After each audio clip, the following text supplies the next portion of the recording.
Ingeniería de la Universidad Nacional de La Pampa. Quiero agradecer en primer lugar a las autoridades de la Universidad Nacional de La Pampa, de la Facultad de Ingeniería, que nos han cedido este espacio.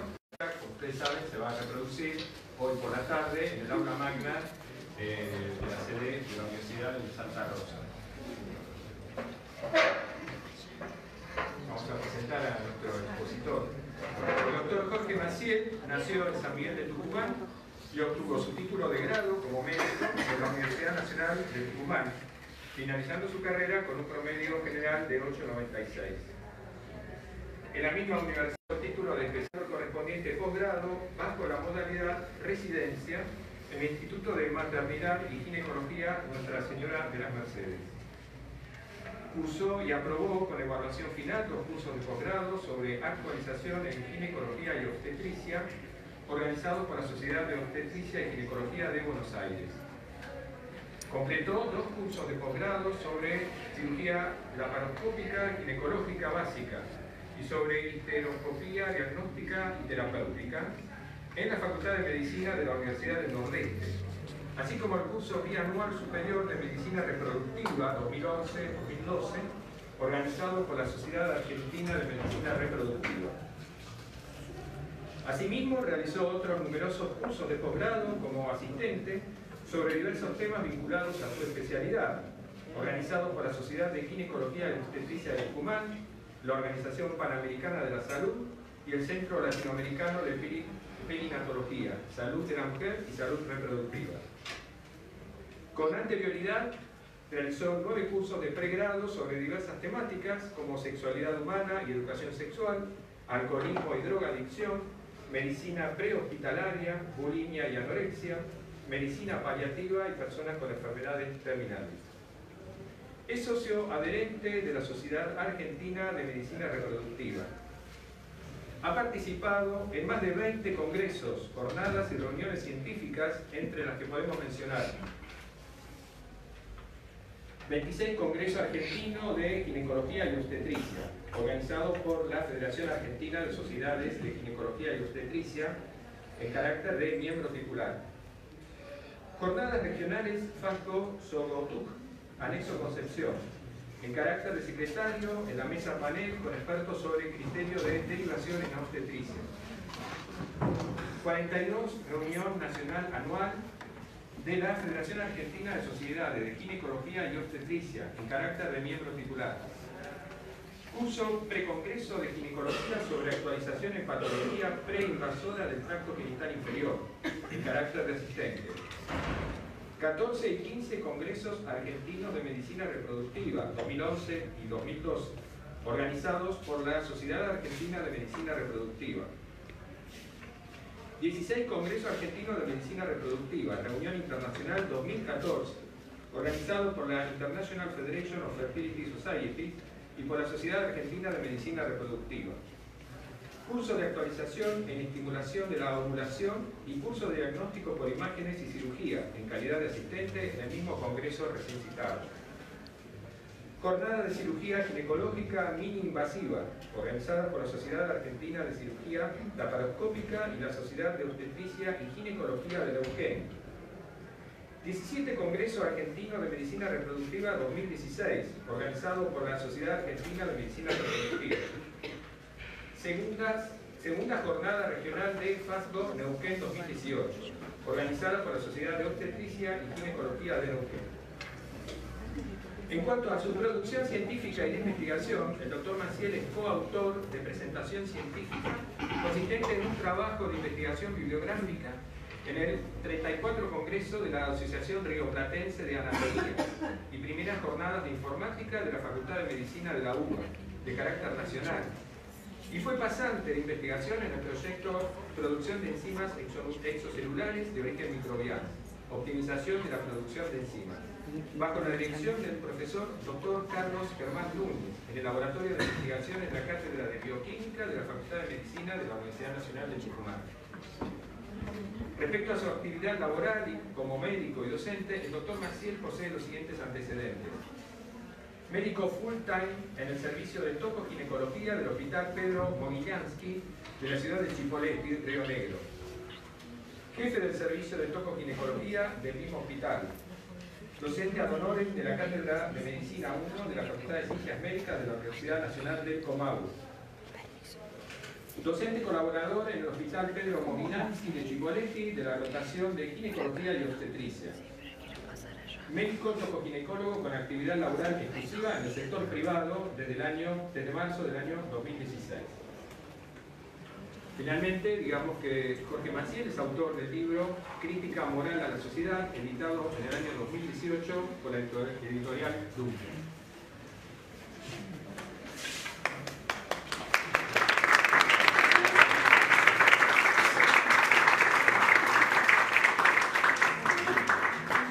Antes que nada, le quiero agradecer a Eduardo Davis por haber organizado la charla acá en General Pico. Y bueno, Matías Medina, que es uno de los principales encargados de la charla que voy a dar hoy a la tarde en el aula magna de Santa Rosa, y desde ya a las autoridades de la Universidad Nacional de La Pampa por poderme permitir estar acá con ustedes para poderles dar mi humilde aporte. Para mí estar en una universidad nacional es un orgullo, que me hayan llamado, que consideren que algo de lo que yo les puedo dar sea útil. La idea de esto, de la conferencia, es hablar sobre los aspectos médicos y legales, aspectos médicos vinculados a mi especialidad, ginecología y obstetricia, algunas cuestiones vinculadas con lo que es el embrión, el desarrollo embriológico, y aspectos médicos que regulan mi profesión, particularmente en materia de aborto. Cada uno, lógicamente, tendrá su postura respecto al aborto, respecto a la legalización, a la no legalización, a legalizar algunas cosas, otras no. Todas las opiniones son respetables, todos los puntos de vista son respetables, y creo que cada persona tiene derecho a emitir libremente su opinión sin que por ello sea perseguido, tanto desde la postura pro vida, como se dice en el caso mío, como de la postura a favor de la legalización del aborto. En el caso particular mío, no me baso en cuestiones religiosas, me baso en cuestiones médicas y morales propias. Yo soy agnóstico, así que no, si bien me crié en familia católica y fui 12 años a un colegio católico, no me voy a basar en eso para dar la charla. Obviamente, quien tenga principios religiosos totalmente válidos, no estoy en contra de eso. Para comenzar con las cuestiones médicas, vamos a definir qué es el aborto, porque se confunde mucho cuando se habla de aborto. Se pide aborto legal, aborto no legal. Si habla de aborto, hay que saber de qué se habla, no todo es aborto. ¿Cómo es el desarrollo del embrión del feto? Por ahí se desconoce en qué etapa pasa cada cosa. Hasta inclusive se desconoce el aspecto que puede tener un embrión o un feto, y por ahí con algunas fotos le va a llamar la atención el aspecto que puede tener en etapas tempranas. Estadísticamente, ¿dónde estamos parados en cuanto al aborto, su mortalidad? Y por último, los métodos de finalización, porque cuando se pide algo hay que saber en qué consiste. Para comenzar, se denomina aborto la finalización de un embarazo antes de las 20 semanas o cuando el feto, el producto de la concepción, no alcanza los 500 gramos. Pueden ser las dos cosas juntas o una de las dos. ¿Qué significa? Que si hay un embarazo de 23 semanas, pero una restricción de crecimiento importante y ese feto no llegó a los 500 gramos, también se considera aborto. Eso es algo que se agregó. Ahora es la finalización. Finalización significa que no puede continuar. Interrupción significa que algo, hoy lo detengo, mañana lo continúo. Por ejemplo, una charla, por ejemplo, una tarea. ¿Por qué a las 20 semanas? Porque a partir de las 20 semanas empiezan a haber chances de sobrevida. Son más importantes a las 24 semanas y mucho más a partir de las 28 semanas. Pero por debajo de las 20 semanas las chances de sobrevida son nulas, salvo muy pocos casos anecdóticos. O sea, no podemos hablar de aborto en un embarazo de 24 semanas, no podemos hablar de aborto en un embarazo de 25 semanas, de 28 semanas, al menos desde el punto de vista médico. No es aborto. Se trataría de un parto inmaduro entre las 20 y las 27 semanas. Prematuro desde las 28 a las 36. ¿Y por qué esa división en las 27 y 28 semanas? Porque ahí ocurre un fenómeno muy importante en el desarrollo del feto, que es el desarrollo de los pulmones. Cuando uno va evaluando la sobrevida en cada edad gestacional, va habiendo un incremento pequeño, pero a partir de las 27 semanas hay un incremento exponencial de la sobrevida del bebé o del feto. A punto de partida de que el desarrollo pulmonar, o sea, la diferencia de sobrevida entre las 22 y las 24 semanas es muy poco. Pero el cambio entre las 25 y las 28 es inmenso. Por eso, la idea, en la medida de lo humanamente posible, de que por lo menos el embarazo alcance o supere las 28 semanas para que ese recién nacido tenga alguna posibilidad. No deja de ser prematuro, no deja de necesitar una internación en neonatología con asistencia respiratoria, control estricto de los parámetros vitales, pero ahí empieza a tener una sobrevida, mientras que por debajo de esa edad gestacional las chances de muerte son severas, y sobre todo de comunicación. Y acá tenemos que hacer una distinción. Acá estamos hablando, vulgarmente, cuando uno dice semana de embarazo, en realidad no son semanas de embarazo, sino son semanas de amenorrea, de falta de la menstruación, o sea, desde el primer día de la última menstruación de la paciente hasta el día que ustedes la están viendo. ¿Por qué? Porque una mujer, después que menstrua, más o menos a los 14 días, las 2 semanas de su primer día de la menstruación, tiene su ovulación. Y más o menos en las 24, 48 horas posteriores se produce la fecundación, la unión de alguno de los espermatozoides del hombre con el óvulo que produjo la mujer. Significa que nosotros a ese embarazo le estamos agregando 2 semanas. ¿Por qué? Porque uno no puede saber a ciencia cierta cuándo ovuló una mujer, cuándo se produjo la fecundación, porque no es algo que uno lo vea. Lo que uno sí puede ver es cuándo tuvo la menstruación, y algo que la paciente en muchos casos lo puede referir. Entonces, cuando nosotros decimos un embarazo de 29 semanas, en realidad son 29 semanas de falta de la menstruación, pero serían 27 semanas más o menos. Eso como para que tengan una idea. Ahora, yo esto lo saqué de un libro de obstetricia, por eso pongo la referencia. Esto no lo saqué ni del Génesis, ni del Apocalipsis, ni de la carta de Juan a los... No. Esto es un libro de medicina. Y este libro de medicina no es de posgrado. Esto usan los estudiantes de medicina en el cursado de la materia obstetricia. Ahora, ¿dónde estamos parados? En Argentina, no en Somalia, no en Francia, no en Canadá, en Argentina frente al aborto. Realmente estamos frente a una causa de un gran número de mortalidad, porque toda muerte es una vida. Esa persona que muere, esa mujer que muere es la madre de alguien, la hermana de alguien, la hija de alguien. Esa persona puede ser cualquier mujer. Toda vida importa. Ahora, a la hora de destinar recursos, sobre todo en un país como Argentina, que tiene recursos limitados, se suelen destinar a aquellas patologías prevalentes. ¿Por qué? Porque disminuyendo la incidencia de esas patologías prevalentes, se logra modificar de una manera importante, con un gran peso, las tasas de morbilidad y mortalidad. O sea, morbilidad, hablamos de enfermedades, complicaciones; mortalidad, muerte. En el año 2016 hubo más de 171.000 muertes de mujeres. Acá no vamos a hablar de varones. Mujeres. De las cuales 286 fueron por embarazo, parto y puerperio. Puerperio es la etapa que viene después del parto. Eso es puerperio. Ahora, por infecciones hubo 6.900 muertes. Por HIV, más de 400, por infecciones generalizadas, que son septicemia, 5.300, y acá no estamos hablando de septicemia, punto de partida de un cuadro ginecológico, está claro. cáncer. Cáncer de mama 5.800, cáncer de colon y recto 3.500, cáncer de útero, que incluye el cáncer cuello de útero, que es el único cáncer del mundo que es 100% prevenible. En el mundo no tendría que haber una sola mujer con cáncer de cuello de útero. ¿Por qué?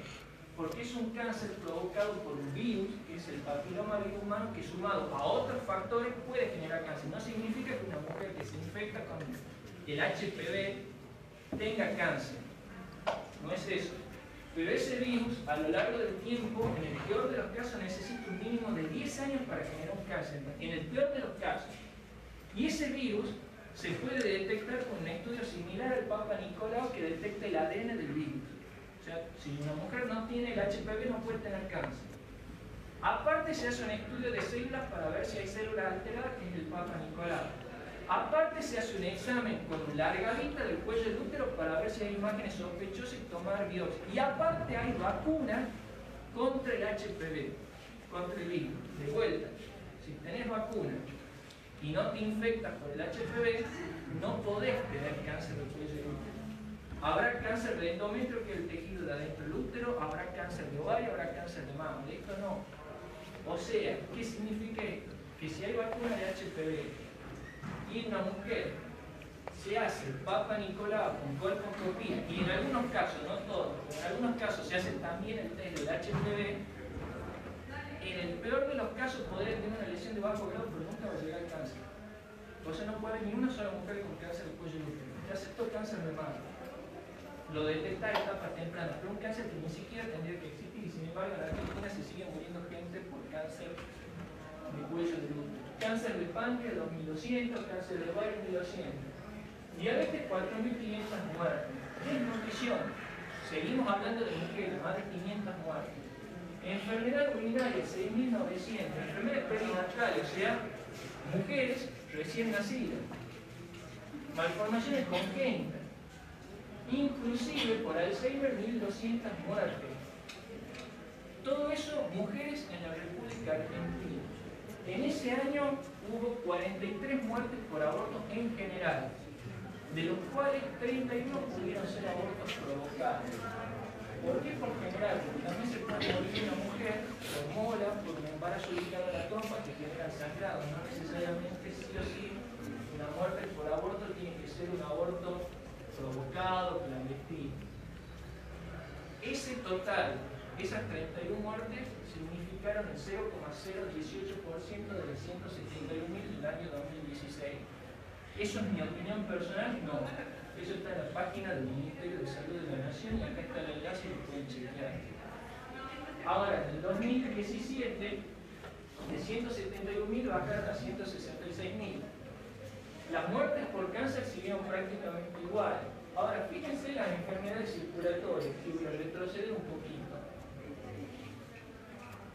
Insuficiencia cardíaca 14.500 mujeres murieron, ACV 10.800, isquemia, por ejemplo, infarto 9.700, hipertensión 5.000. O sea, ¿importan las muertes de mujeres? Ahí tienen las principales causas. De vuelta, página del Ministerio de Salud de la Nación, no es mi opinión. En el año 2017 prácticamente se mantuvieron igual las causas de muerte por cáncer, bajaron un poco las enfermedades circulatorias, pero siguen estando cerca de 10.000 o superando en algunos casos los 12.000. Y la muerte por embarazo, parto y puerperio 246. En ese año, o sea, un año después del que les mostré antes, el total de muertes por aborto bajó de 43 a 30. De esas 30, 19 pudieron ser por abortos provocados. Eso significa una disminución del total de muertes por aborto del 30% y de las muertes por abortos provocados del 35%, sin tener aborto legal, aborto no prohibido o como quieren llamarlo en la República Argentina. En mi opinión, no. Esta estadística la saqué del mismo enlace que mostré antes. Ahora, en La Pampa hubo 1.200 mujeres muertas, en Neuquén 1.500 y en Río Negro 2.100 en el año 2017. Y esto es lo que yo les explicaba. Del total de muertes maternas, que fueron 202, 30 fueron por abortos. En general, no les estoy hablando si son provocados o no. Y se decía que la principal causa de muerte en mujeres es el aborto, es la causa de muerte materna, es la cuarta causa. Porque ustedes tuvieron 37 muertes por hipertensión, 34 muertes por sepsis e infecciones, no estoy hablando de sepsis por aborto, y 54 muertes por causa obstétrica indirecta. ¿Qué significa obstétrica indirecta? Que es algo que se le agregó al embarazo que no tiene que ver con el embarazo. Por ejemplo, enfermedades del sistema cardiovascular, enfermedad respiratoria o inespecífica. O sea, fue la cuarta causa de muerte. Doctor, materna. un poquito más fuerte hablar puede ser. Porque... Sí, perdón. Vale, gracias. Entonces, como les decía, en el año 2017 el aborto fue la cuarta causa de mortalidad materna. En el año 2016, acá tienen cómo se especifican los abortos, porque de esos 43, 14 fueron otro aborto no especificado, 16 otro aborto, 16 por aborto no especificado y 1 por intento fallido de aborto. La otra causa no tiene nada que ver con aborto provocado. Embarazo de la trompa, morir latiforme, que es un tumor que se forma de la placenta por una gestación aberrante, etc.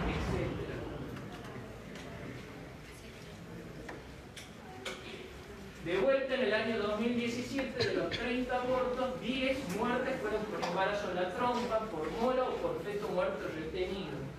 Y 1 por aborto espontáneo. Y 19 fueron por aborto médico, por ejemplo, las interrupciones legales del embarazo, otro aborto no especificado, un intento fallido de aborto.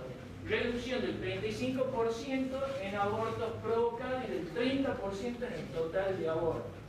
¿Y cómo estamos en las provincias? Y en este caso no hablamos de muertes por aborto provocado, sino muertes en general, muertes especificadas.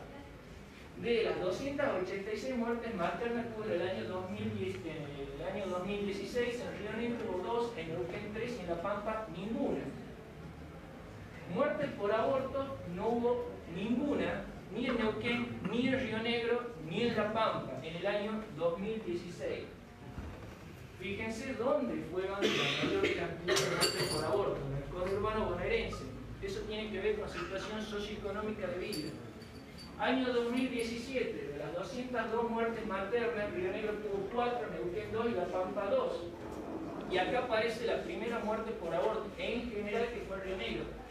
Neuquén sigue sin tener muerte por aborto y La Pampa sigue sin tener muerte por aborto.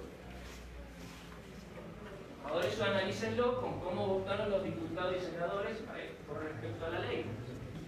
No hubo muerte por aborto en La Pampa, ni en el 2016, ni en el 2017. Página del Ministerio de Salud de la Nación, no es mi opinión. Y acá, después de haber dicho que el aborto era la principal causa de mortalidad materna, el Ministerio de Salud tuvo que admitir que no fue así. Y esos 300.000 a 500.000 abortos que supuestamente se hacen por año, en un país que tiene 700.000 nacimientos por año, después tuvo que decir que no, que en realidad están entre 37.000 y 47.000 abortos. Que sigue siendo un número importante, pero no son los 300.000 y 500.000 que se dijo antes. Esto salió en Infobae. Ahora, ¿de qué hablamos cuando hablamos de embrión y feto? ¿Significa que no es nada? No. Son etapas de la vida de la persona. Primero sos embrión, después sos feto, después sos recién nacido, después sos infante, después sos adolescente, después sos adulto y después sos adulto mayor. Así se define por cuestiones físicas, psicológicas o conductuales. Es así, no tiene ninguna implicancia en cuanto a la valoración que cada vida pueda tener. El periodo embrionario va desde la fecundación, la unión del espermatozoide y el óvulo, hasta las 8 semanas después, que son lo que conocemos vulgarmente como 10 semanas de embarazo o de amenorrea. Y ahí es donde se produce la formación de los órganos y sistemas, donde se forma el aparato circulatorio, el sistema nervioso, el aparato digestivo, todo. Significa que a las 10 semanas ya está formado. Y se discute, pero ¿tiene corazón o no tiene corazón? ¿Tiene sistema? Ya está formado, todo. Ahora, el periodo fetal comienza a partir de las 11 semanas de falta menstrual. ¿Y en qué consiste? Que sobre esos órganos, aparatos y sistemas que ya están formados se produce la maduración de los mismos y ese ser vivo crece, aumenta en masa corporal. O sea, lo que hay que hacer con el feto es dejarlo que crezca. Pero ya en esa etapa ya está todo creado, biológicamente hablando. ¿Se entiende? Bien. Ahora, ¿qué es esto? Esto es un aparato genital femenino. La trompa, acá ven como si fueran unos globitos que son las bolsitas donde están los óvulos. Esas bolsitas se llaman folículos. Se libera un óvulo, es atrapado por la trompa, viaja en la trompa y adentro de la trompa se junta con un espermatozoide y se forma el cigoto, que es una célula donde se unió el material genético del espermatozoide con el material genético del óvulo. Según la embriología, no lo digo yo, la embriología, ahí es donde comienza la vida humana. Y ese cigoto luego viaja a la cavidad del útero y se implanta dentro del útero.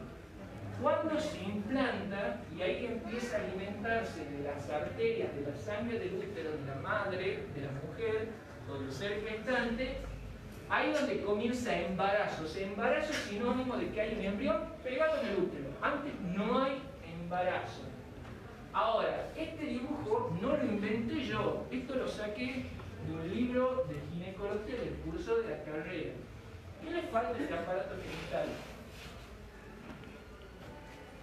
Que yo lo acabo de mencionar recién. El embrión. ¿La mujer nace con un embrión adentro de su útero? No. Bueno, entonces no forma parte de su cuerpo. Ahora, ¿cómo es el embrión? Se integra y esto es el cigoto, esto que aparece acá. A las 22 horas se produce una división, de ahí pasa al día siguiente a 4 células, 8 células, 16 células y tiene el aspecto de una mora. ¿Ven? Todas las células agrupadas, sí, es un conjunto de células, sí, es un conjunto de células, pero es un conjunto de células pluripotenciales que van a dar origen a todos los tejidos, que van a dar origen a todos los órganos y sistemas, que tiene un genoma distinto de la mujer o persona gestante que está cursando ese embarazo. No es como el hígado, el riñón de una mujer que tiene su mismo material genético. Una vez me dijeron, pero si una mujer recibe un hígado trasplantado, ese hígado trasplantado tiene un material genético completo que no es el suyo. Por eso sería algo parecido al embrión. No admite comentario. Bueno, pero un tumor también puede tener distintos tejidos como el teratoma, que es un tumor que se origina de todas las estirpes del tejido dentro del ovario, porque el ovario se origina de todas las capas del tejido, ectodermo, mesodermo y endodermo. Y también el teratoma tiene uñas, tiene pelo, puede tener tejido digestivo, es un tumor. Al quinto día ya ustedes pueden ver, se forma una cavidad con líquido y empieza a formarse lo que se conoce como macizo celular interno. Estas son las células que van a dar origen a lo que es el feto a futuro.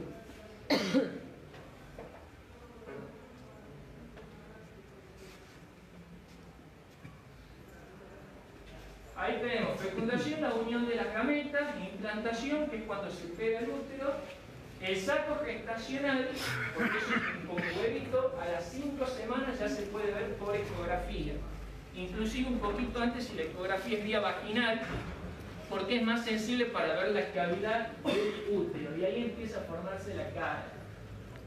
Ya a las 8 semanas de falta menstrual empieza a diferenciarse el sistema nervioso. Significa que ya a las 9 semanas de falta menstrual, que en realidad son 7 semanas reales de gestación, ya hay sistema nervioso.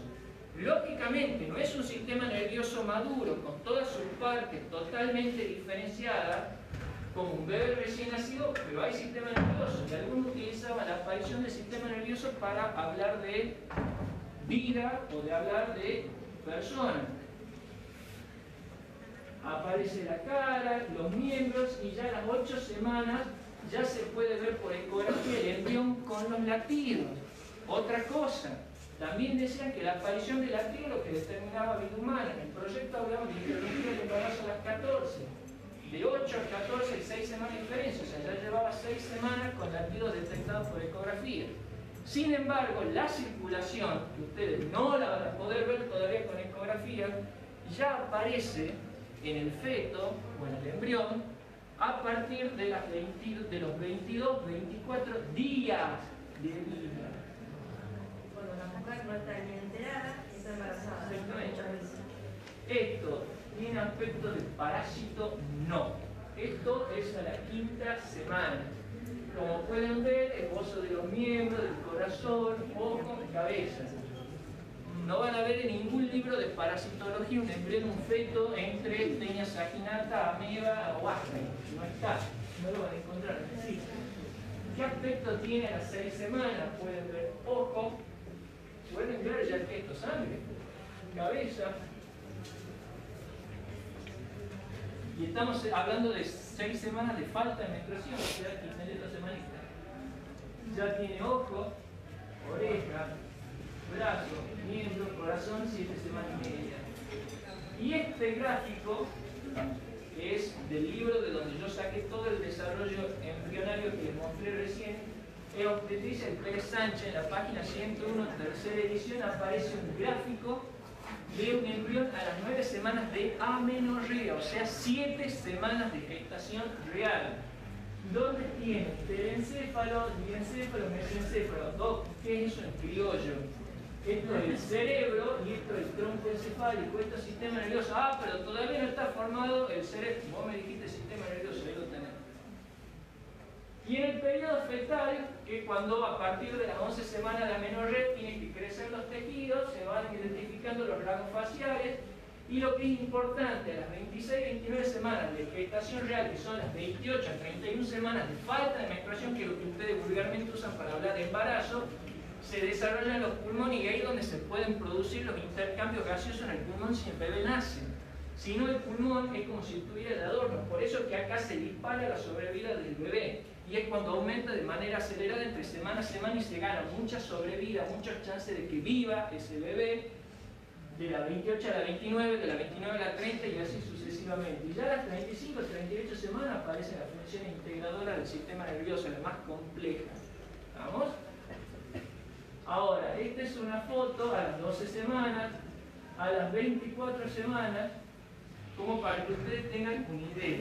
Ahora, ¿por qué hablamos de vida humana? ¿Por capricho? No. En el libro de embriología clínica de Kate Moore establece que el cigoto o embrión es el comienzo del nuevo ser humano. No lo digo yo, lo dice alguien que sabe más. Ahora, Scott Gilbert, que escribió otro libro de embriología, sino que comenzó antes, desde la fecundación, desde la formación del cigoto, del embrión, y dice que no se puede comparar con una máquina, básicamente porque la máquina no puede generar sus partes, mientras que un ser vivo va generando sus partes y hasta inclusive puede reparar partes defectuosas. ¿Se entiende?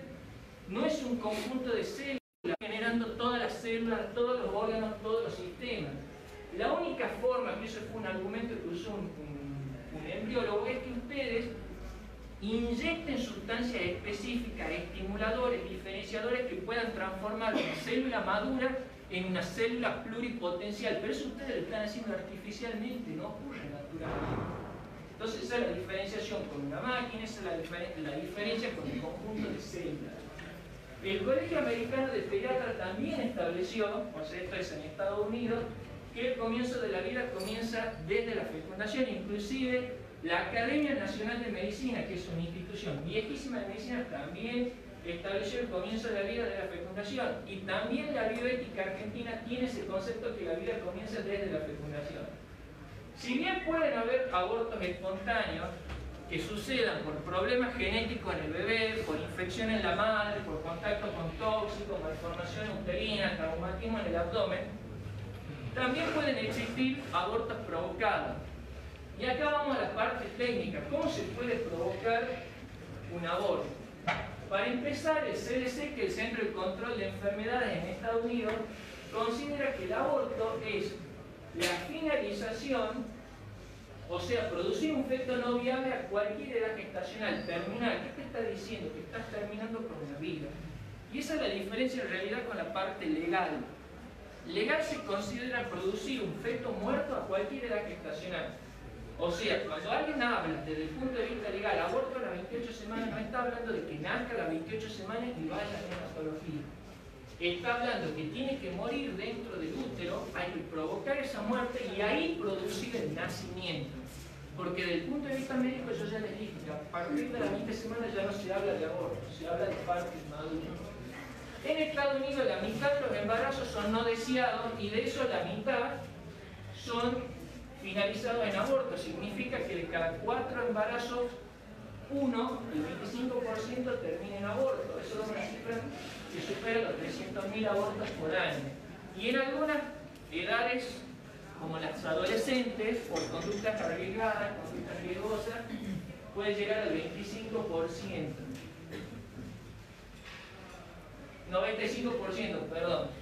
En ese embarazo no buscado, en la mitad no hubo uso de anticonceptivos. Es muy difícil un embarazo no buscado con un uso de un método anticonceptivo de manera correcta. O sea, acá hay que hacer mucho hincapié en lo que son las campañas de educación sexual para prevenir las enfermedades de transmisión sexual, para prevenir los embarazos no buscados y para generar conductas sexuales responsables.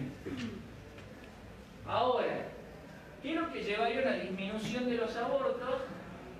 Que haya menos embarazos no deseados, que haya actitudes cambiantes hacia el aborto, o sea, que se vean como algo malo el generar un aborto, menos disponibilidad de médicos dispuestos a hacer el aborto, que eso vamos a ver más adelante, y el aumento de barreras legales. O sea, lo que te está queriendo decir es que si se legaliza, habría un incremento. ¿Por qué? Porque es más fácil el acceso. En España, que se legalizó el aborto, fue incrementándose la cantidad de abortos y llegó a superar los 133.000 abortos por mes. En España, en Francia, que está legalizado el aborto, 1 de cada 4 embarazos también termina en aborto y eso genera un envejecimiento de la población, porque nace menos gente y obviamente quedan gente de edades más avanzadas. ¿Esto lo inventé yo? No, lo saqué del libro de urgencia, sale de parto y aumentismo. Ahora, el aborto se puede provocar por fármacos o por técnicas quirúrgicas. El fármaco más usado es el misoprostol, que lo que hace es ablanda el cuello del útero, pero provoca contracciones en el útero. Y se puede asociar con una medicación que va en contra de la progesterona, que es la hormona pro-embarazo. Por eso se llama progesterona, progestación, que es la hormona que produce el cuerpo al comienzo a nivel del ovario y luego desde la placenta para mantenerlo el embarazo. Entonces esta medicación, que es la mifepristona, sensibiliza, aumenta los efectos del misoprostol. Ahora, contracción genera dolor cólico y el desprendimiento del saco genera sangrado. Eso es algo básico, no es que lo hace desaparecer el embarazo. No hace que el embarazo, el embrión, el feto se absorba a nivel del útero. Y en Clarín salió una nota del misoprostol de dosis abortiva, que es el de 200 microgramos, porque para inducir un parto en el embarazo de término se usan 25, 50 microgramos, o sea, la octava, cuarta parte de la dosis total. Y el laboratorio Domínguez es el que tiene la concesión para la fabricación del misoprostol en Argentina y tiene un convenio con el Ministerio de Salud. Ahora, ese misoprostol se puede utilizar por vía oral o por vía vaginal. Ahora, ¿qué es lo que dice el Departamento de Salud de Michigan? Que para interrumpir embarazos, en caso de aborto, como ya les dije cómo se hace en caso de inducir un parto vaginal, no se debería utilizar más allá de las 7 semanas. ¿Por qué? Porque ya el embrión, el feto, ya tiene una consistencia más dura, ya los huesos están más formados. Mientras que a las 7 semanas, o debajo de las 7 semanas, los tejidos son más blandos y es más fácil que pasen a través del cuello del útero. En este caso se puede obtener un éxito del 92% y en un 8%, este aborto que comenzó medicamentosamente puede requerir intervenciones quirúrgicas como un raspado, un legrado, por sangrados importantes, por pedir a la paciente porque no tolera el dolor, quiere algo más inmediato, porque quedaron restos de embarazo, que eso sería un aborto incompleto, o porque el embarazo continuó, no se interrumpió. ¿Y qué es lo que puede suceder dentro de las complicaciones? Hemorragia intensa, que requieran transfusiones, medicamentos o cirugía, porque también existe el riesgo de rotura uterina en embarazos más grandes de las 7 semanas, sobre todo si hay antecedentes de cesárea. Contraindicaciones, coagulopatía, por ejemplo, una paciente que tenga trombofilia, que tenga baja de plaquetas, no habría que utilizarlo. Y obviamente falta de acceso al sistema de salud, porque esto tiene que ser bajo control médico. Es medio peligroso un aborto domiciliario, porque la paciente está con dolor, está con pérdida, no hay nadie que controle sus parámetros vitales, que vea cómo está, que le haga un laboratorio de control para ver si sigue todo bien, ver si tiene que seguir colocando medicación para interrumpir el embarazo, si con la medicación que colocó ya fue suficiente para expulsar todo, y hay que hacer una ecografía para confirmar que el embarazo se expulsó totalmente. ¿Tá? Ahora, otras complicaciones que salen del centro de salud CCM puede ser rotura uterina, sobre todo más en casos de cesárea anterior o infección por aborto incompleto. Ahora, otro método que se utiliza, y acá ya vamos a los embarazos más grandes. ¿Por qué? Porque cuando ya empezamos a aumentar la edad gestacional hay riesgo de que, entre comillas obviamente, que el feto nazca vivo, que tengamos un recién nacido vivo.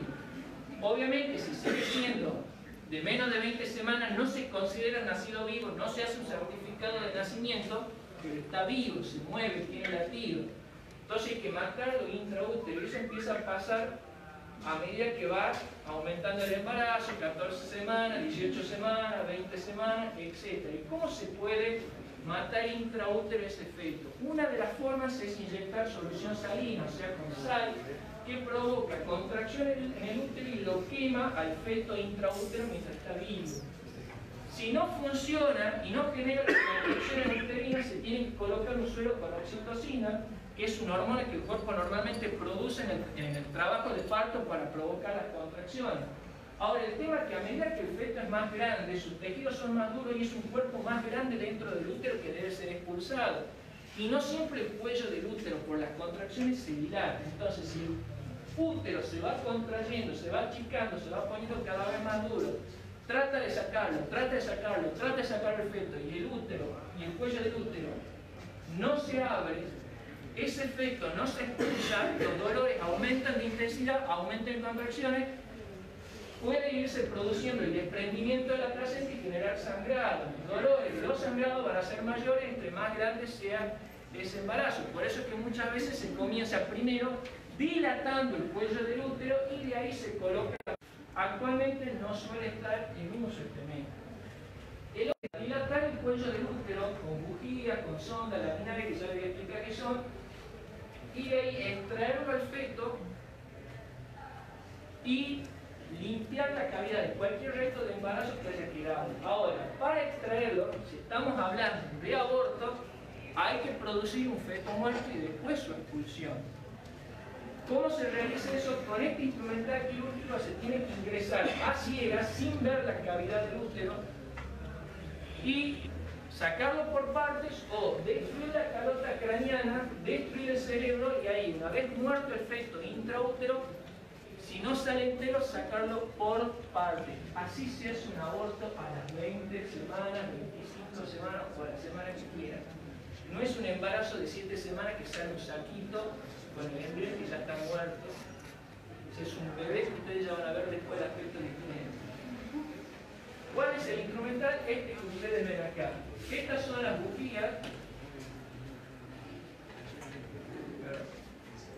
Estas son las bujías que se introducen en el canal del cuello del útero que tienen distintos diámetros para dilatar. Estas son las pinzas con las que se sacan las partes fetales. Estas que parecen las cucharitas son las culetas de oro para que se raspa la cavidad del útero para sacar cualquier resto de menor tamaño que quede en el útero. Y esta es una pincita que se usa para pinzar el cuello del útero y rectificarlo. Y una pinza para utilizar una corona con solución antiséptica para mantener una higiene huevo-perineal. Obviamente todo este procedimiento se tiene que hacer con sedación, con anestesia. Acá ven cómo se introduce la cureta, la bujía, para dilatar el cuello del útero. ¿Para qué? Para después poder introducir el material metálico que yo les expliqué. La otra forma, lo que se llama laminario lamisel, sería como un tampón vaginal, porque atrae el agua que hay en el cuello del útero y al hincharse con agua aumenta su diámetro y dilata el cuello del útero. Son cualquiera de los dos métodos que se puede utilizar para abrir el cuello del útero y realizar el procedimiento. Una vez que se produjo la expulsión del feto, en embarazo chico de menos de 20 semanas, lo más probable es que algo de placenta, de membranas haya quedado. Entonces hay que limpiar la cavidad uterina mediante el raspado de la cavidad. El otro método que se puede utilizar es lo que se conoce vulgarmente, no vulgarmente, es el nombre que tiene, es el AMEU. Es un acrónimo que significa aspiración manual endouterina. Y esto se usa para embarazos chicos, menores de 10 semanas, donde los tejidos son blandos. ¿Por qué? Porque todo el embarazo entra acá. Esto es una cánula que va desde los 4 milímetros de diámetro hasta los 10, 12 milímetros de diámetro. Obviamente un feto de 12 semanas, de 20 semanas no lo puede sacar nunca. Y tiene que estar el cuello del útero cerrado para que cuando usted introduzca la cánula no se pierda el vacío. ¿Cómo funciona? Es una jeringa grande que tiene una válvula que se cierra, un émbolo que se saca, y al estar cerrada la puerta de entrada genera vacío. Se conecta la cánula que está colocada previamente dentro del útero y luego se saca la válvula y transmite el vacío a la cánula y se va aspirando hasta que se vacía toda la cavidad uterina, y ahí no hace falta raspado. La ventaja de este método es que no necesita usar bujías de metal que tienen riesgo de perforación del útero, lesión del útero, y no raspa la cavidad uterina, que eso puede generar la formación de cicatrices y adherencia en el útero que pueda comprometer la salud reproductiva futura mujer. El procedimiento que yo les mostré antes tiene que ser realizado por un especialista, un médico ginecólogo, y no está exento de complicaciones. Porque si hay perforación uterina, hay sangrado. Si ese sangrado es importante, puede haber un shock hipovolémico. Si hay lesión de intestino, hay pérdida de materia fecal, puede haber un shock infeccioso, puede haber descompensación al paciente. O sea, tiene que estar internada y en este control. Y aún en manos expertas siempre puede haber una perforación o una complicación. Ahora, ¿qué hablamos cuando hablamos de un aborto de más de 14 semanas, 18 semanas, 20 semanas? Hablamos de un feto que, como ven, tiene el tamaño de la mano, ya tiene cabeza, tiene ojos, tiene boca, tiene tronco, tiene miembros, tiene dedos. Esta es la forma que tiene. Ustedes imagínense que esto no lo pueden sacar, no lo pueden sacar con un raspado, no lo pueden sacar con una pureza. Tiene que ser expulsado totalmente. Ahora, o lo matan con solución salina, o lo hacen con el instrumental quirúrgico, como yo les expliqué. Eso es un aborto. Porque si estamos hablando de un embarazo de 25 semanas y hablamos de finalización del embarazo, lo hacen nacer vivo. Si hablamos de aborto, lo hacen nacer muerto. Y esto no es mi opinión, son los términos que se utilizan, ya lo vieron antes. ¿Cuáles podrían ser las consecuencias en salud pública, al menos desde mi punto de vista, con la legalización y qué es lo que está sucediendo actualmente? Para empezar, en nuestro país, la mayoría de los médicos son objetores de conciencia, más o menos el 70%. Y en el caso de los médicos tocoginecólogos, que son los que deberían realizar el procedimiento y consisten de qué se trata el procedimiento, más del 90%. En algunos hospitales, el 100% de los médicos tocoginecólogos son objetores de conciencia. Por ejemplo, la maternidad de Tucumán, que tiene 40 nacimientos por día, son todos objetores de conciencia. El hospital de Chipolete son todos objetores de conciencia. En la provincia de Río Negro hay 2 médicos en salud pública que no son objetores de conciencia y que realizan las interrupciones de embarazo, las interrupciones legales de embarazo. Entonces, esa faltante de especialistas te genera un problema, no tenés quien lo haga si vos lo legalizas. O sea, primero tendrías que garantizar que esos profesionales existan. Eso también lo que lleva a que se formaron cátedras de aborto libre, porque eso también tiene una orientación a favor del aborto, a favor de la realización del aborto. Ahora, la falta de especialistas, y sobre todo con el proyecto que se presentó en el 2018, llevaría a presiones o juicios, presiones para hacer aborto o juicio a aquel profesional que se niega a interrumpir un embarazo, a finalizar un embarazo por principios religiosos, morales, éticos, inclusive médicos. Eso llevaría que, lógicamente, si vos haces un juicio y le quitas la matrícula a ese médico, no lo tienes en el hospital.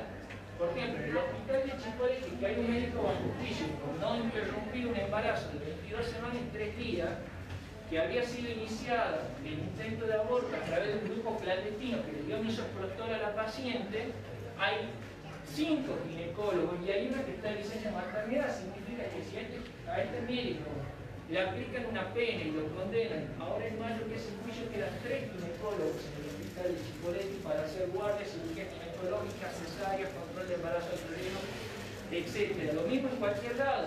Perder médico, le quitar la matrícula es un médico que va a tener para cualquiera de las otras tareas que hace un médico ginecólogo, no solo para el aborto, no solo para la interrupción legal del embarazo, o como quieran llamarlo. Por otro lado, va a haber una persecución ideológica. ¿Por qué? Porque lógicamente se va a pensar 2 veces antes de contratar a un médico ginecólogo que sea objeto de conciencia. Y más aún para nombrar los jefes de servicio, porque en última instancia es el jefe de servicio el que se tendría que hacer cargo de interrumpir los embarazos. Y eso inclusive lo dijo un jefe de servicio, que no es objeto de conciencia, que en un congreso, en una jornada de ginecología, dijo, para mí, aquellos médicos que son objetores de conciencia no son idóneos para trabajar en mi servicio porque no me permitirían solucionar problemas de salud como son el embarazo no buscado. A confesión de parte del video de prueba. La oleada de juicios, de malas praxis, si ustedes quieren, por el incumplimiento de esa ley, llevaría también a demandas que no van solo hacia el médico, sino que también van hacia la salud pública. Plata que se tiene que pagar. Por esto también ustedes ven que a nivel de las escuelas hay una cultura pro aborto dentro de lo que es educación sexual, y eso yo creo que se tiene que tratar en el ámbito de la casa y los que están a favor y que están en contra. Por otro lado, esas pacientes que se tienen que internar por abortos o por finalización de embarazo, en embarazo chico que no pudieron ser finalizados por el misoprostol, o en embarazo más grande que, como le dije, tienen que ir a procedimientos quirúrgicos, porque ya a partir de las 12 semanas ya no usan misoprostol y los derivan a ginecología, van a ocupar camas que podrían ser ocupadas por pacientes embarazadas ginecológicas. Si no hay suficiente cantidad de camas, hay que generar esas camas para poder alojar a las pacientes que van a requerir internación durante la interrupción del embarazo. Esto puede llevar a casos como Francia, que a pesar de tener un sistema de anticoncepción adecuado, actualmente el aborto se utiliza como un método anticonceptivo secundario y se banaliza el procedimiento. Se desvían fondos financieros para manejar todo esto para una causa del 0,011-0,018% de la mortalidad de mujeres. Por esa facilidad, al menos como se dio en Francia, España, inclusive Estados Unidos y clínica, hay un incremento del número de finalización de embarazo y de aborto, envejecimiento de la población y puede poner en riesgo en cuanto a lo que son conductas sexuales riesgosas. ¿Por qué? Porque puede haber también una deshumanización de la concepción que se tenga hacia el efecto. Si yo me embarazo, puedo recurrir después al aborto. Entonces, ojo con el tema de legalizarlo, que no se genere una conducta irresponsable, que haya conductas sexuales responsables, que se utilicen los métodos anticonceptivos cada vez más, que no haya conductas sexuales de riesgo y que eso no llegue como consecuencia una banalización de lo que son las relaciones sexuales y los embarazos. Eso es algo que hay que tener presente durante el proyecto. O sea, si se legaliza, tiene que ir acompañado de toda una serie de medidas destinadas a lo social, a lo cultural, en educación en las escuelas, en los centros de salud, en las facultades, etc. Porque demos un ejemplo. Nosotros vivimos en Argentina con muerte por cáncer de cuello de útero, muerte de mujeres por desnutrición, por hipertensión. En Holanda, que tienen legalizado el aborto, más del 94% de las mujeres embarazadas son embarazos buscados. Solo 6 de cada 1000 personas se realizan abortos en Holanda. De esas mujeres, el 30-40% no son holandesas, son mujeres que provienen de otros países donde no está legalizado el aborto y aprovechan la ley. ¿Y eso por qué? Porque si bien Holanda tiene legalizado el aborto, tiene un sistema de salud pública que funciona a la perfección. Entonces, lo más importante para evitar el aborto es prevenir el embarazo no bucal y contar con programas de salud sexual y procreación responsable que funcionen. O sea, tiene que haber educación sexual de calidad dada por gente que sepa de lo que habla. Tiene que haber necesidades básicas cubiertas: casa, comida, techo, ropa, acceso a la salud, acceso a un trabajo digno, acceso a una asistencia social en aquellos casos que hay algún problema, atención especial cuando hay una discapacidad, cuando hay una persona que no puede trabajar, disminuye más la mortalidad y cubrir las necesidades básicas que el estamos hablando de regularizar y interrumpir cualquier embarazo. No estoy hablando de violación, no estoy hablando de derechos de la salud o derechos de vida de la mujer, que eso es lo que se está buscando. Entonces, no es lo mismo legalizar en Holanda que legalizar en un país que está en vías de desarrollo como la Argentina. No es igual. Ahora, vamos al marco más bonito. Vamos al marco legal. En el marco legal creo que me tuve que nutrir un poco. Existe algo que se llama la pirámide jurídica. ¿Qué significa? La pirámide, la parte de arriba más chiquita, la base más grande. Arriba ustedes tienen las normas de mayor jerarquía, que son los tratados internacionales. Debajo de eso, la Constitución Nacional y las leyes nacionales de cada uno de los países que firmaron esos tratados.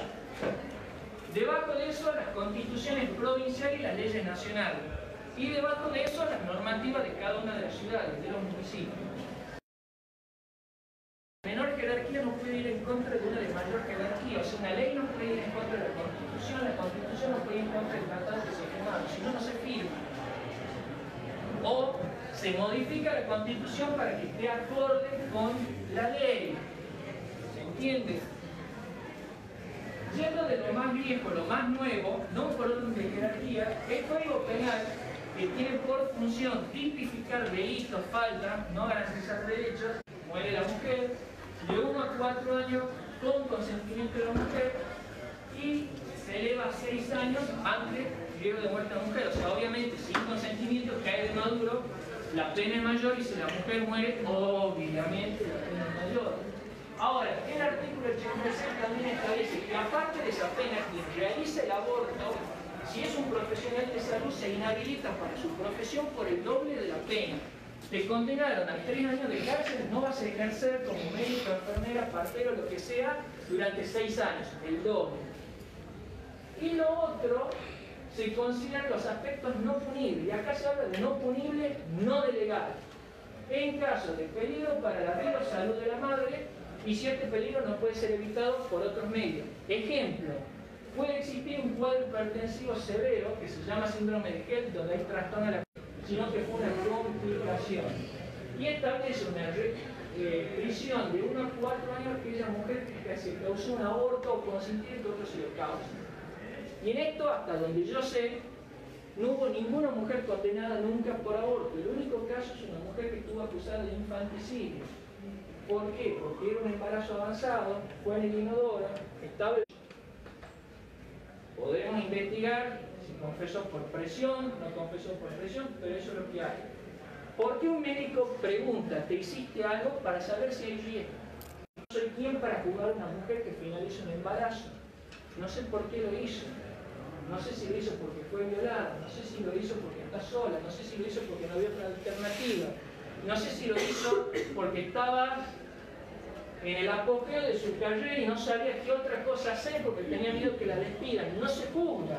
Al menos yo no lo hago. ¿Y qué pasa si viene una paciente con una complicación a su guardia por un aborto? ¿Usted no la atiende, doctor? Sí la atiendo yo, la atiende cualquiera. Sería un delito no atenderla.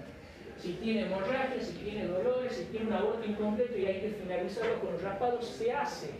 Si tiene un útero roto y hay que extraerlo del útero porque está infectado, está irrecuperable, se hace. O sea, la objeción de conciencia es en cuanto a la finalización del embarazo, no en cuanto a las complicaciones.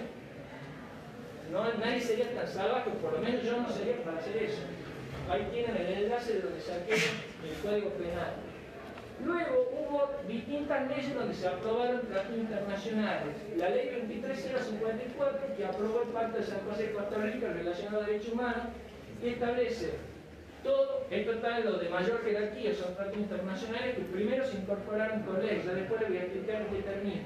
Toda persona tiene derecho al reconocimiento de su personalidad jurídica, o sea, si yo te reconozco como persona, tenés derecho.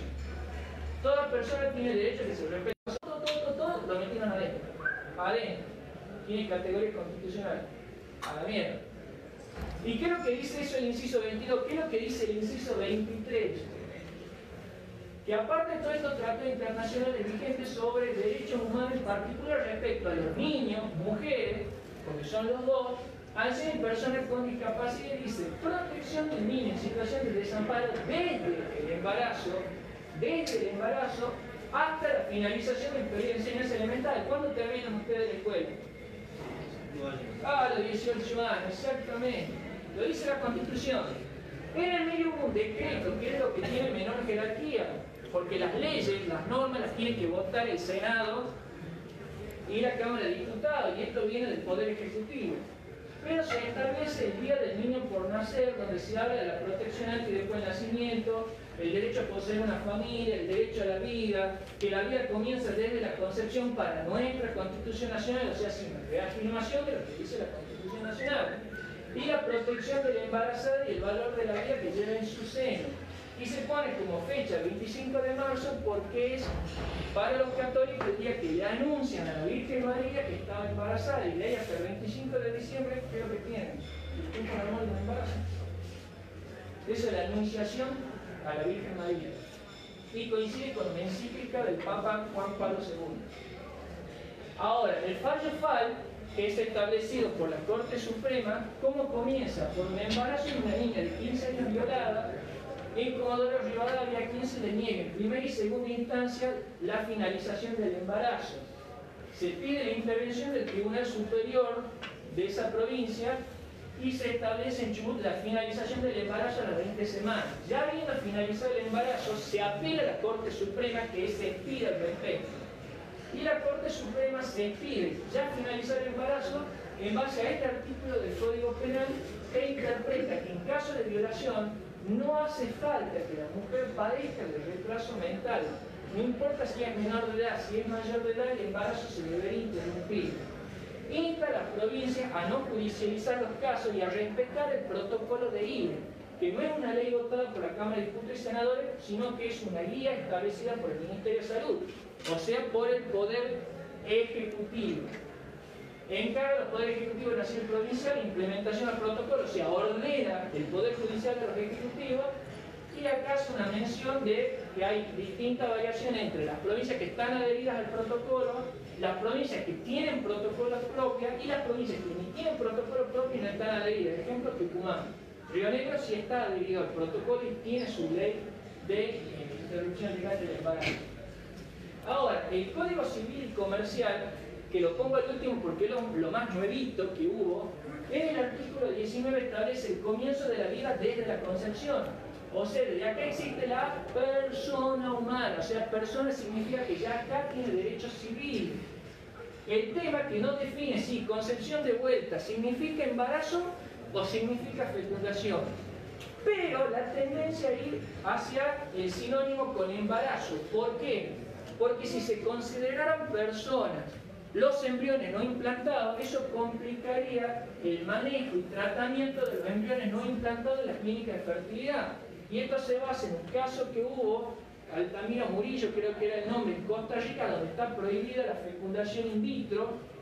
Entonces, en base a eso dicen, no, se tiene que permitir la manipulación para que pueda haber tratamiento de fertilidad.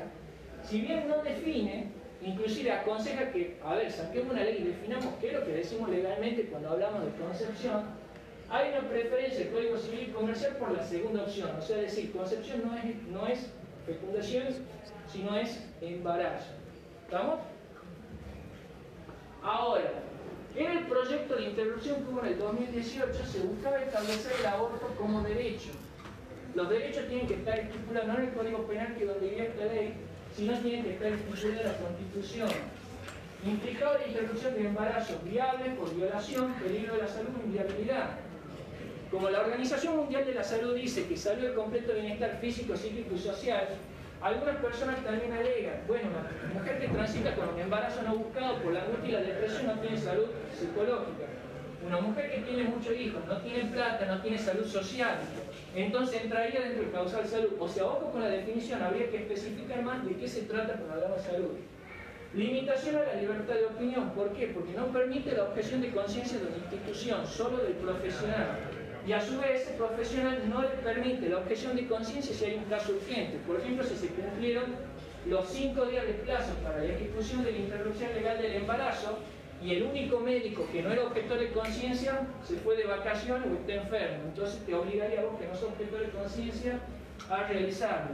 Los menores también podrían acudir solas, a realizar, a solicitar la interrupción del embarazo. Solo menores de 13 años acompañan por mayor de edad que tampoco define que sea el padre.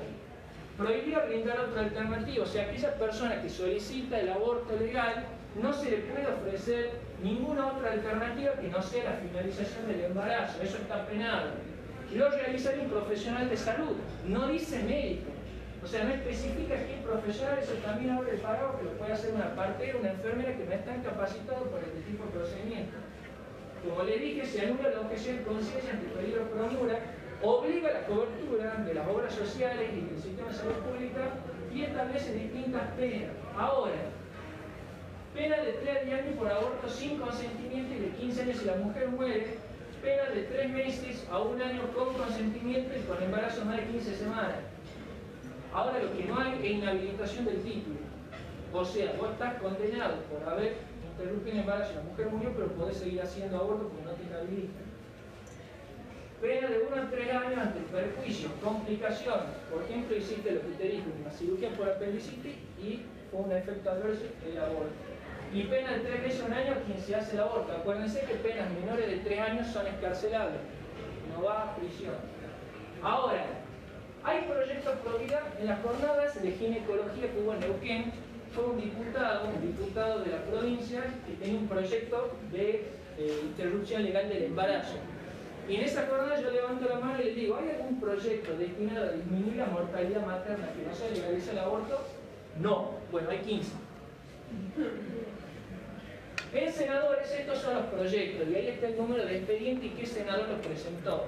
Básicamente, ¿qué consiste? Prevención del embarazo adolescente, acompañamiento del embarazo adolescente, acompañamiento del embarazo en situación de riesgo por cuestiones sociales, por cuestiones económicas, acompañamiento en el primer tiempo de vida, en los primeros meses de vida, asistencia social, asistencia económica por parte del Estado, asistencia y contención psicológica a menores, adolescentes, embarazadas y su familia. Inclusive acá, no estoy viendo, no sé si ese proyecto, el senador Pereira de Neuquén presentó un proyecto muy bueno, repito, no sé si es exactamente este, que consiste en la adopción temprana, o sea, intraútero, en caso de un embarazo no buscado, que ya se puedan iniciar los trámites y que se agilicen.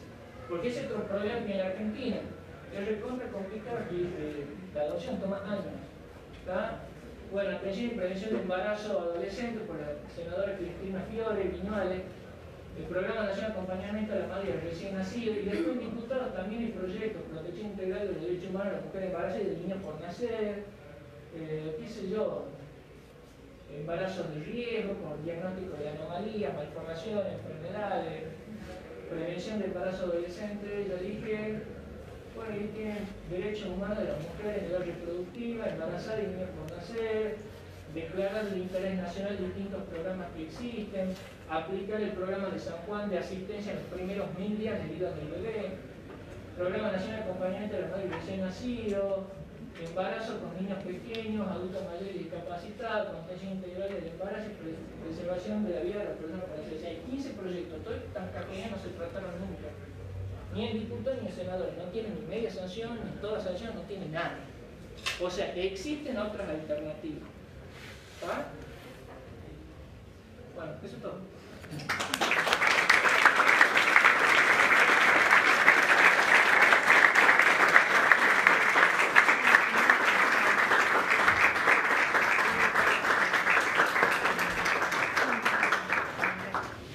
¿Habían preguntas? Si alguien quiere hacer preguntas, sí, lo tendría que haber entregado. Acá hay unos cuadernos Gloria. No busque nada raro, no tiene nada raro, está en blanco. No hay ninguna coima. Si, digamos, puedan escribir acá las preguntas que quieran hacer al doctor, en letra de imprenta clara, por favor. Si alguien quiere escribir la pregunta en un papel propio, no hay problema. Perdón, paso. Bueno, todos tienen mi nombre.